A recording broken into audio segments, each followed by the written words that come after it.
हम जो जेनजी के पीछे पड़े हुए हैं, हर बात उसको सिखाने के पीछे पड़े हुए हैं, उसको टीच करते हैं कि ये मत करो, खाना ऐसे नहीं खाते, राइट हैंड से खाओ, चम्मच से नहीं खाते, हाथ से खाते हैं। ये जो पूरी ज़िंदगी उसके पीछे लगे हुए हैं ना, ये उसकी ज़िंदगी तबाह करते। मुझे याद है, चेयर्स, मुझे याद है मैं अपने कज़न के घर गया था, तो उसका भी एक बेटा है, 15-16 साल का लड़का है।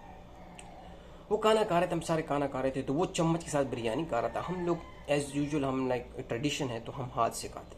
तो उसकी माँ उसके पीछे लगी हुई है, चम्मच से क्यों खाते हो, अंग्रेज हो क्या, हाथ से खाओ, ये वो। वो बेचारा खाना खा के अपने रूम में चला गया।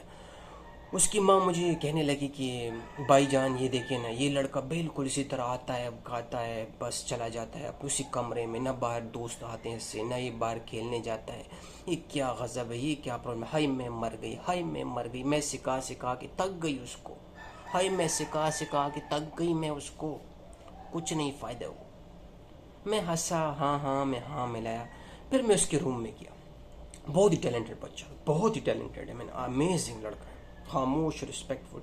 मैं उसके रूम में गया, वो अपने कंप्यूटर में लगा हुआ था, मैं उसके बेड में उसके पीछे बैठ गया। मैंने उससे पूछा, मैंने कहा बेटा तुम क्या सोचते हो, तुम जिंदगी के बारे में क्या सोचते हो। You know what he give me the answer. जब मैंने उससे सवाल किया, मैं उसको सिखाने की कोशिश नहीं की, नो वे, मैं खुद सीख रहा हूँ, क्या सिखाने की बात करता हूँ। तो मैंने उससे पूछा कि, मैंने कहा बेटा क्या बोलते हो तुम जिंदगी के बारे में। He is 16 years old, you know what the answer he told me, मुझे पैसा चाहिए, I want to earn money in my life, I want to live my life meaningfully, and I want freedom. ये जिंदगी नहीं चाहिए, freedom चाहिए, घुटी हुई जिंदगी नहीं चाहिए। I was shocked. 16 साल की उम्र का बच्चा मुझे क्या बोल रहा है, मैं पैसे चाहिए, मुझे मीनिंगफुल लाइफ चाहिए, मीनिंगलेस नहीं चाहिए, एंड आई वॉन्ट फ्रीडम। मैंने उसके हाथ पे बोसा दिया। मैंने कहा मैं से, मैंने कहा बेटा आपको बताऊं मैं एक सच्ची बात, कि जब मैं 16 साल का था, जब मैं 16 साल का था, तो मेरी अम्मी कमरे में आई, मेरे कबर्ड में गई और मेरा शलवार निकाला। उसमें रबड़ था, रबड़ को काट के निकाल के फेंक दिया और उसमें नाड़ा डाल दिया। मेरी अम्मी ने बोला बेटा तुम बड़े हो गए हो, अब तुम नाड़ा पहनोगे, रबड़ नहीं पहनोगे। अब पूरे 20 साल मैंने ये सीखा कि नाड़ा कैसे बांधते हैं और कैसे खोलते हैं।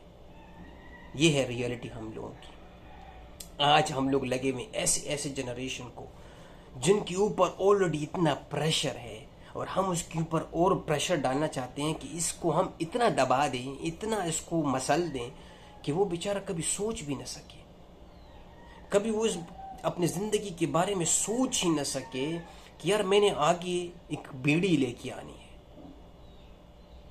जिसको एक फ्रीडम होगी, जिसके पास हर एक वो चीज़ होगी जो उसके नीड्स है, ज़रूरत है। उसका एजुकेशन परफेक्ट होना चाहिए, उसका जो पैसे का प्रॉब्लम है वो ठीक होना चाहिए, उसका जॉब की प्रॉब्लम वो ठीक होनी चाहिए।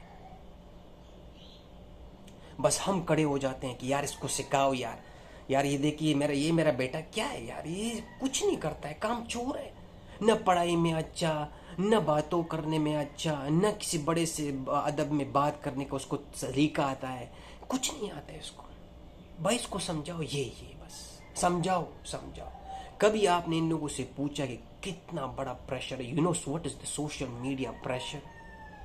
मैं बोला हम नाड़े वाले हैं, हमें क्या पता है कि social media, what is the pressure of social media. एक एक पोस्ट पे वो जिन चीज, लाइक फॉर एग्जाम्पल मैं मिसाल देता हूँ,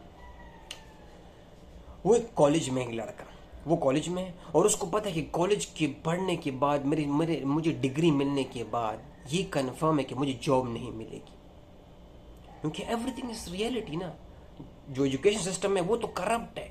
तो उसको पता है कि जब मैं जॉब से निकलूंगा, उस बच्चे को पता है, तो मुझे जॉब नहीं मिलेगी, क्योंकि मेरी जो डिग्री है इट्स यूजलेस। चलो उसको जॉब भी मिल गई, उसको ये भी पता है कि जॉब मिलने के बाद मेरी ज़िंदगी झंड होगी, उन चोटियों की बातें सुनने पड़ेगी जिन लोगों ने अपनी बातें कभी नहीं सुनी। जिन लोगों ने अपनी पूरी ज़िंदगी अपनी बातें नहीं सुनी, वो आके मुझ पे राज करेंगे, वो आके मुझे बोलेंगे ऐसे करो, कस्टमर को ऐसे डील करना है, ये आप आज शेव क्यों नहीं किया, आपकी दाढ़ी बढ़ गई, आपने मूछें क्यों छोड़ी। ये नहीं देखते कि what he is doing the work, जो वो काम कर रहा है is he is doing the right way. Simple is that. नहीं तो तुम मुझे बताओ कि उसके ऊपर बेचारे ऑलरेडी इतना प्रेशर, हमने उसके ऊपर ये गंदगी, हम लोगों ने इन लोगों की गुलामी की, इसलिए वो बोलते हैं कि अभी इनकी जो जनरेशन जेनजी आ रही है ना, तो ये भी गुलाम होगी ना, इसी तरह डरपोक होगी, हमारी बात, हमारे अंडे उठाएंगे ना, बॉस के अंडे उठाएंगे बॉस। तो इसलिए जेनजी को भी ये लोग इस तरह समझ रहे हैं कि हाँ यही चूतिया आएंगे ना, चूतियों की चूते ही औलाद होगी ना। लेकिन दैट्स सो डिफरेंट। इसलिए जेनजी को पता है, they know everything, you don't need to tell them. आज हम लोग खुद यही बोल रहे हैं, आज हम ये खुद यही बोल रहे हैं कि यार ये जेनजी क्यों काम पे नहीं टिक सकती, why they can not still in the job, because what मेरे कजन के बेटे ने क्या बोला, आई want freedom, I don't want that job, I want job but I want freedom. देखो इन लोगों की बातों में गहराई बहुत ज्यादा है, लेकिन क्योंकि हम ये सोच रहे होते हैं कि नहीं यार मुझे बहुत कुछ पता है ना यार, मैंने ज़िंदगी गुजारी है, मैंने जो 35 साल गुजारे हैं ना, ये जो 15 साल मैंने होटल में गुजारे, होटलियर एज अ होटलियर, फिर मैंने जो 3-4 मुल्कों में घूमा हूँ, I have too much experience man, you can not talk to me like that. ये जो बकचोदी है ना, इसकी वजह से, क्योंकि हमें पता नहीं है कि वो लोग जिस डायरेक्शन और जिस ज़माने में पैदा हुए हैं उसकी पूरी डायमेंशन चेंज होती है, उसका पूरा, जिस तरह मैं बोल रहा, मुझे याद है मेरे बाप जब मेरा मतलब टिकन हम खेलते थे, टिकन टैग जिन लोगों को पता है, हम जब गेम खेलते थे तो हमारा बाप हर बार आके वो वीडियो गेम तोड़ देता था। क्या बोलता था कि ये गेम तुम लोगों को तबाह की हुई है, तुम लोगों को बर्बाद किया हुआ है, ठीक है ना। आपको पता है कि पाकिस्तान से जो टेकन के प्लेयर्स निकल रहे हैं, बचपन में इन लोगों ने यही खेला ना, उस आप उनकी स्टोरी सुने, सब ने बोला हमारे ना बाप ने सपोर्ट किया, ना माँ ने सपोर्ट किया, ना कज़न ने सपोर्ट, बोलते क्या चूती हरकतें करते हैं, एंटरटेन के लिए ठीक है, लेकिन ये क्या कर रहे तू, 24 घंटे गेम खेल रहे हैं। Do you know what they are, world league tournaments जीत रहे हैं। पहले अरसलान ऐश था, उसके बाद आतिफ भट्ट ने तबाही कर दी, फिर उसके बाद अभी जुबैर आ गया, लो हाई को ऐसा नॉकआउट दिया एंड गेम में कि लोग शौक, मैं खुद शौक हो कि भाई इसने गेम कैसे खेली, बेंचो क्या स्ट्रॉन्ग, क्या पंच, क्या ब्लॉक, ये क्या है। इसी तरह मैं बोला हमें उन लोगों ने नहीं समझा, अब हम चाहते हैं कि हम अपने जेनजी को न समझें, इनको इसी तरह छूतिया बना के बड़ा करें कि इनकी अपनी कोई अंडरस्टैंडिंग ही ना हो, अपना कोई राय नहीं हो। मैं अपनी आखिरी बात कहता हूँ, डैन मार्टेल ने एक बात की थी, डैन मार्टेल बोलता है, ये मैं अपने लिए बोलता हूँ, डैन मार्टेल बोलता है कि असली लीडर क्या होता है, what is the real leader means. Real leader का मतलब ये होता है कि जब उसके नीचे लोग जो काम कर रहे होते हैं, जिसका रियाया होता है, जिसका एम्प्लॉय होता है, तो वो एम्प्लॉय इतना कॉन्फिडेंट होता है ना कि वो कभी भी जब कोई फैसला उठाता है ना, तो वो ये वेट नहीं करता कि लीडर आएगा, वो मुझे बताएगा तो फिर मैं काम करूँगा। No, he knows this is his job, so he don't need to wait for the leader to come and tell him. वो अपना काम करता जाएगा अपने स्टाइल में, because he knows my job is to done the work either this way or either that way. तो वो अपना जॉब करेगा, वो अपना काम पूरा करेगा, that is the real leader.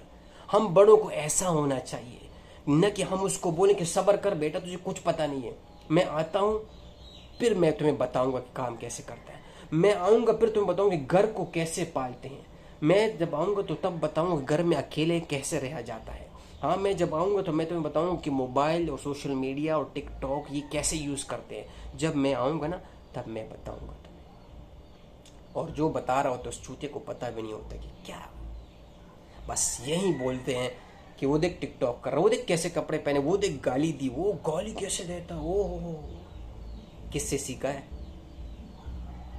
I think that's enough, guys. Thank you so much. See you next time.